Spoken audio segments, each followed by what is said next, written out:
안녕하세요. 육군 병장 출신 여원이라고 합니다. 여러분 만나서 반갑고요. 오늘은 날씨가 장난이 아니네요. 아침부터 푹푹 찌더니 에, 그래도 밤에는 조금 선선해졌습니다. 이제 본격적으로 여름 무더위가 시작된 것 같은데요. 거기다가 주말에는 장마 소식까지 있어서 살짝 걱정이 되네요. 음, 어, 우리 왜 한 2, 3년 동안 그놈 코로나 때문에 에, 나가지도 못하고 방구석에만 처박혀 있었는데 금년에는 좀 마음 맞는 사람끼리 또는 뭐 가족과 함께 멋진 바캉스 계획 한번 세워보시기 바랍니다. 저도 어, 지금 당장이라도 배낭 하나 메고 시원한 계곡에 가서 계곡물에 물 담그고 한 2, 3일 쉬고 싶은 생각이 간절한데요.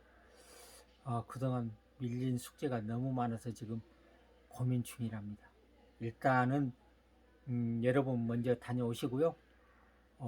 저는 한번 곰곰이 생각해 보도록 하겠습니다. 자, 오늘은 여헌의 자연철학 제3강 사주 이야기 편인데요. 지난 시간에 우리가 일간 임수에 대해서 한번 알아봤고, 오늘 이 시간에는 일주론 임자 일주에 대해서 한번 알아볼 생각입니다. 일간 임수가 동반자가 생기면 어떻게 달라지는지 한번 알아볼 건데요. 아무래도 혼자일 때와 둘이일 때는 생각도 다르고 추구하는 방향도 조금 다르겠죠. 그래서 일간 임수가 지지에 뿌리를 내리면 어떻게 달라지는지 한번 알아보도록 하겠습니다. 자, 일간 임수가 이렇게 지지의 자수를 보면 어떤 성향을 보일까요? 오늘은 임자 일주에 대해서 알아볼 생각입니다. 임자 일주론. 첫째,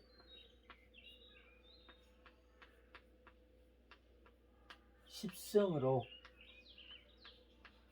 일간 임수가 자수를 보면 겁재라고 합니다. 겁재. 여러분 다 아시죠? 일간과 오행이 같고 음양이 같으면 비견, 다르면 겁재라고 합니다. 그래서 일간 임수가 자수를 보면 겁재라고 하는데, 겁재라고 하는 것은 자존심, 고집,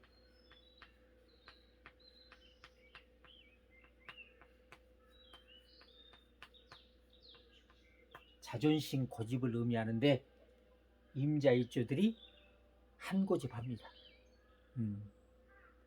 그 다음에 이 겁재라고 하는 것은 겁탈한다는 의미를 갖고 있는데요. 겁탈하다. 이 겁재는 호시탐탐 내 재물을 노리고 있다가 기회만 되면 수단과 방법을 가리지 않고 내 재물을 겁탈해가는 놈입니다. 그래서 여러분, 내 사주에 겁재가 있으면 조심해야 되겠죠. 그런데 조심한다고 해서 해결되는 것은 아닙니다. 이놈은 얼마나 고약스러운 놈인지 기회만 되면 내 재물을 뺏어가거든요. 그래서 여러분이 이 조심하는 것도 중요하지만 아예 처음부터 이 내 사주에 겁재가 있으면 동거래,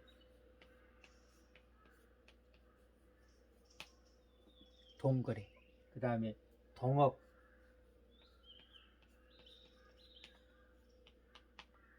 그 다음에 우리가 보증 서주는 거 있잖아요. 보증,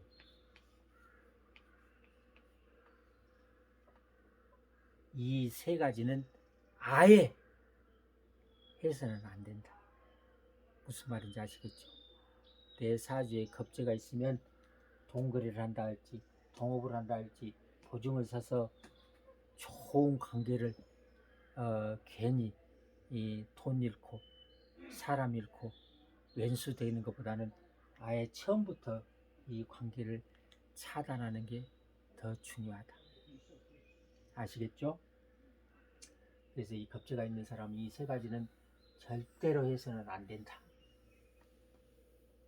두 번째, 육친.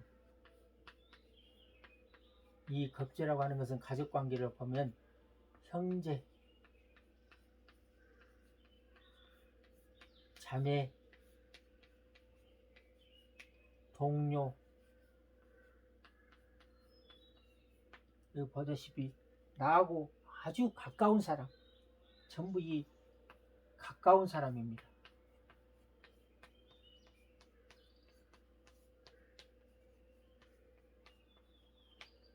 그래서 이 가까운 사람일수록 괜히 믿고 돈 빌려줬다가는 믿는 도끼에 발등 찍힌다고 반드시 문제가 발생합니다. 그래서 아예 처음부터 돈 있으면 그냥 줘버리든가 빌려주는 것은 안 된다. 그리고 동업이나 보증 쓰는 것은 아예 좀 야속하더라도 안 하는 것이 좋다. 아셨죠?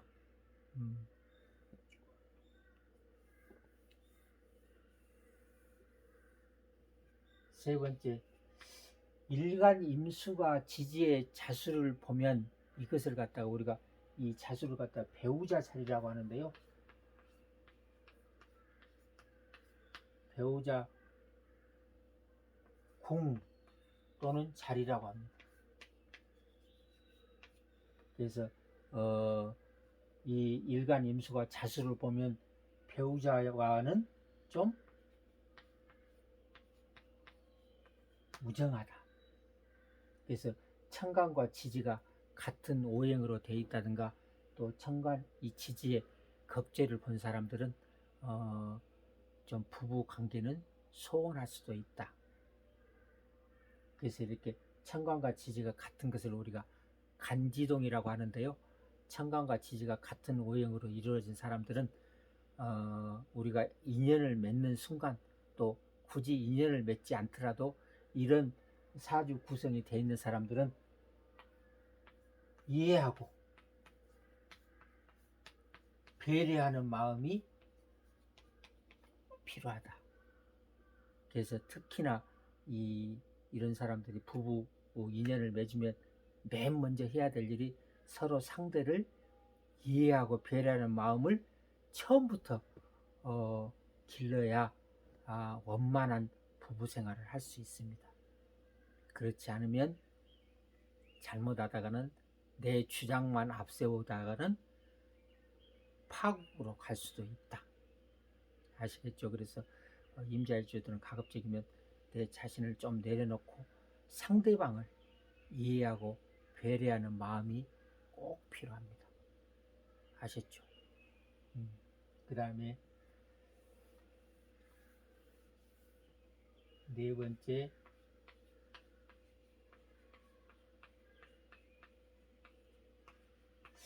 여러분 뭐 12운성 하면 조금 용어도 그렇고 좀 복잡하다고 생각하시는 분들이 계신데 아주 간단합니다. 제가 시간을 내서 한번 간단하면서 간단 명료하면서도 이해하기 쉽게 설명을 한번 드릴 텐데요. 오늘은 그냥 이런 것도 있다라는 정도만 이해하시면 되겠습니다. 그래서 일간 임수가 자수를 보면 12운성으로 제왕이라고 하는데요. 이 제왕이라고 하는 것은 인생의 최고 절정기,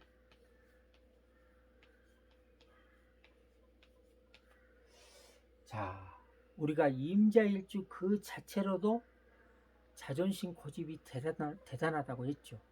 그런데 이 자존심 고집 센 사람이 인생의 최고 위치에 올라가면 어떻게 될까요? 속된 표현으로 보이는 게 없겠죠. 자존심 고집도 대단한 데가 내가 최고 높은 자리에 올라가면 보이는 게 있겠습니까? 그야말로 자존심의 끝판왕, 자기밖에 모른다. 그래서 임자일주들이 물론 뭐 이외에도 뭐 천간과 지지가 같은 오행으로 된 일주도 많지만 특히나 임자일주는 그 타 일주보다 자존심 고집이 훨씬 더 강하다. 아시겠죠? 그 다음에 5번째,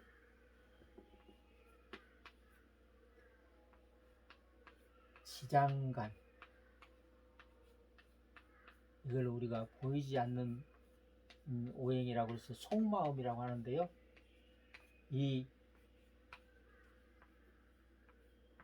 이 자수 안에는 계임이라고 하는 지장간이 들어있습니다. 이 자수 안에 보이지 않는 기운도 온통 물밖에 없습니다. 다른 오행이 전혀 없습니다.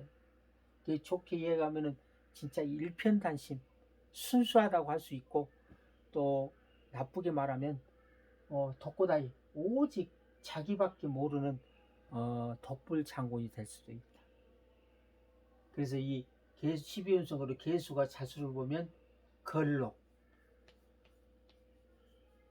걸록이라고 하는 것은 제왕 바로 아래 단계거든요. 그래서 아까 제왕이 인생의 절정기라고 했잖아요. 이 걸록이라는 건 인생의 황금기. 그러니까 걸록이나 제왕이랑 거기 비슷비슷합니다. 그 다음에 임수가 자수를 보면은 제왕이라고 했죠. 이 지장간에 가서 보니까 비견급제가 걸록 제왕 가장 센 기운으로만 구성되어 있습니다. 더 이상 얘기 안 해도 알겠죠. 그야말로 대단합니다. 그래서 육식갑자 중에서 가장 센 일주가 바로 임자일주입니다. 아셨죠?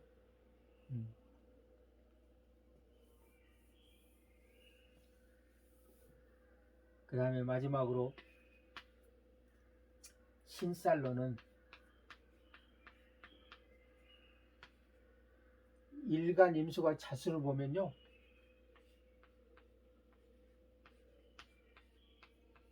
양인이라고 합니다. 양인살. 양인살이 중중하면 생명을 잃을 수도 있다고 했습니다. 그만큼 강한 살인데요, 양인이라고 하는 것은 칼로 양의 목을 쳐버리는 것을 말합니다. 그래서 임자들이 평상시에는 온화하지만 화나면 포악한 성정을 보입니다. 포악하다.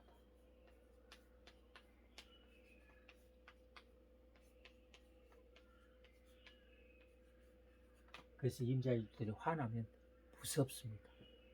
여러분, 임자일주 만나면 내가 어떻게 처신을 해야 될지 한 번은 생각을 해봐야 된다. 다른 건 몰라도 자존심을 거스르는 얘기를 하면 절대 안 됩니다. 그냥 임자일주도 보면요, 그냥 잘생겼다, 멋있다 이렇게 칭찬만 해주면 아무 문제 없습니다. 아셨죠? 그 다음에 이 임자일주는 이렇게 강한 모습만 있는 게 아닙니다. 이 홍염이라고 하는 이 홍염살이라고 하는 것은 다정다감한 것을 말하는데요.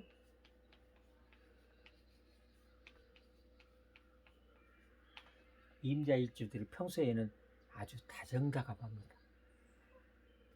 이 외모가 뭐 잘생겼다거나 무슨 큰 메리트를 갖고 있는 것은 아닌데, 임자일주들이 희한하게 이성 간에는 인기가 아주 많습니다.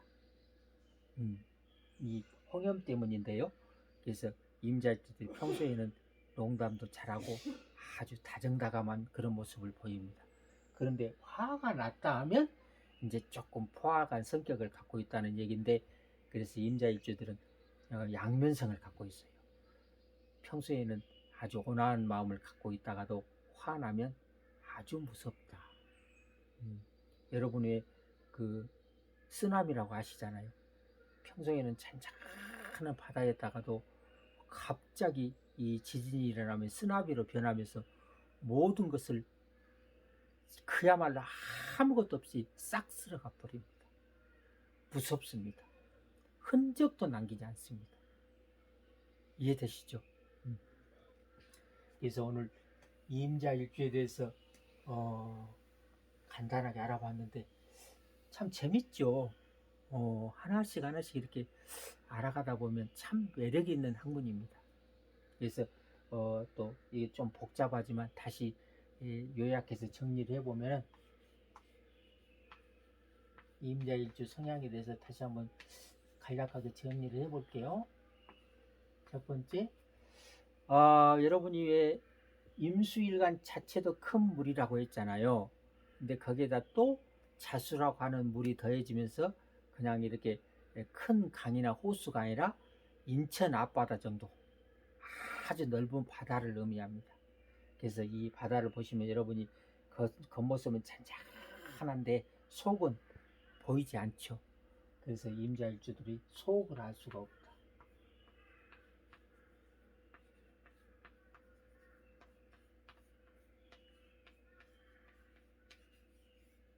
그래서 임수를 여러분이 원래 물 색깔이 무슨 색인지 아시죠?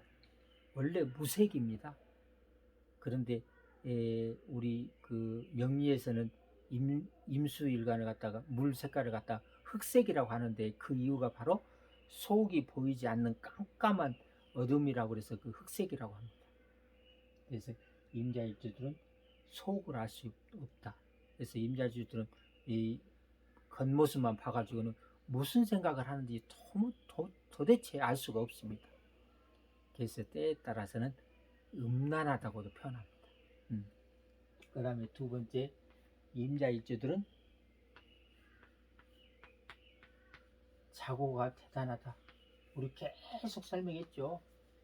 이 임자일주들이 자존심 고집이 아주 대단합니다. 그래서 임자일주들은 자존심 고집을 건드리는 얘기를 했다가는 그야말로 난리 납니다. 그래서 최소한 그 사람의 자존심 고집을 갖다가 건드려서는 안 된다. 세 번째,